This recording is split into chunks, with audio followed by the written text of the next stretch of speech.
professor Igor Trabuco e vamos dar continuidade à disciplina de Teoria da História 2 com o segundo bloco. O segundo bloco tem como tema Teorias do Conhecimento, História e Ciência, História e Verdade e Métodos da História. Eu inicio esse segundo bloco com a frase do Paulo Freire, na qual a educação não transforma o mundo, a educação muda as pessoas, pessoas mudam o mundo. Eu acho essa frase bastante interessante para a gente pensar a nossa condição social hoje em dia, né? Que nós vivemos momentos tensos e nós não podemos esperar que a mudança venha a não ser de nós mesmos, enquanto sujeitos, enquanto homens e mulheres, produtores da história.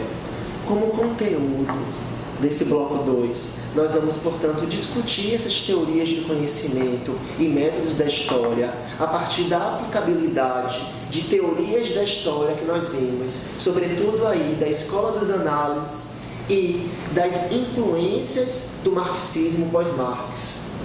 Antes, é importante uma reflexão do José Fontana quando diz que a história ela tem uma função, né, no desenvolvimento da consciência política crítica e transformadora. Eu acho que esse papel da história é fundamental e nós devemos ter sempre em mente a função crítica e transformadora da história. Bem, como um primeiro conteúdo desse segundo bloco, nós temos a discussão de história e verdade, né? Um aspecto caro aí é pensar a história enquanto uma simples narrativa ou não. Para muitos historiadores e muitos teóricos, há uma diferença aí entre um discurso, né, a partir da narrativa, e um empirismo na história.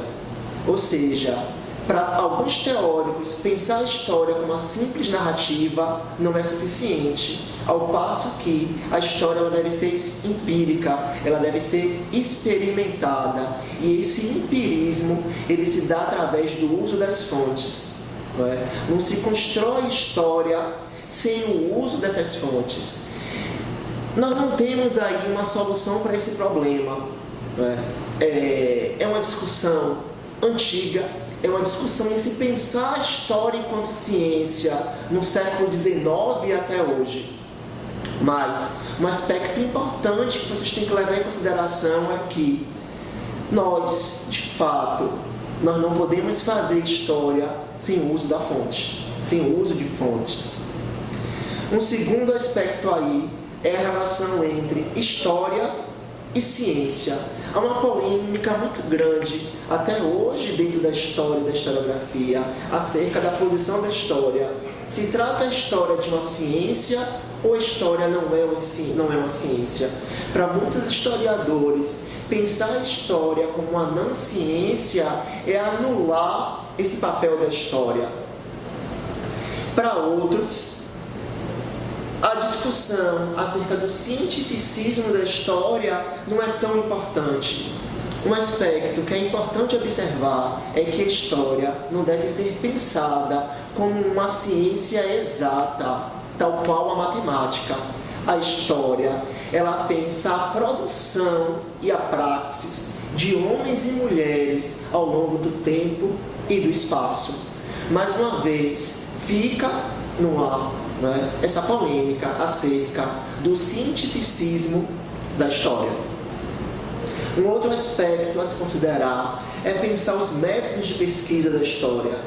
O historiador, ao estudar matemática, ele precisa formular um problema.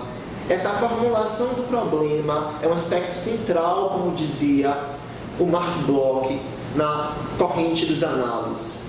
A partir do problema que o historiador formula, é que ele vai indagar o seu passado. E essas indagações elas se dão através de circunstâncias do presente.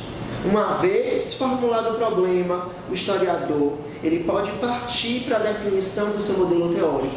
Portanto, aí há uma variedade imensa de teóricos. A escolha e a definição desses teóricos parte, uma vez de elaborado o problema e escolhida as fontes, selecionadas as fontes. Não é a teoria que deve subjugar a fonte, mas sim, a partir da definição das fontes, nós optarmos pelas definições teóricas.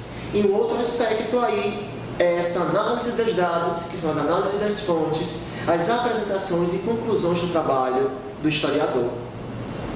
Um quarto aspecto é a história temática.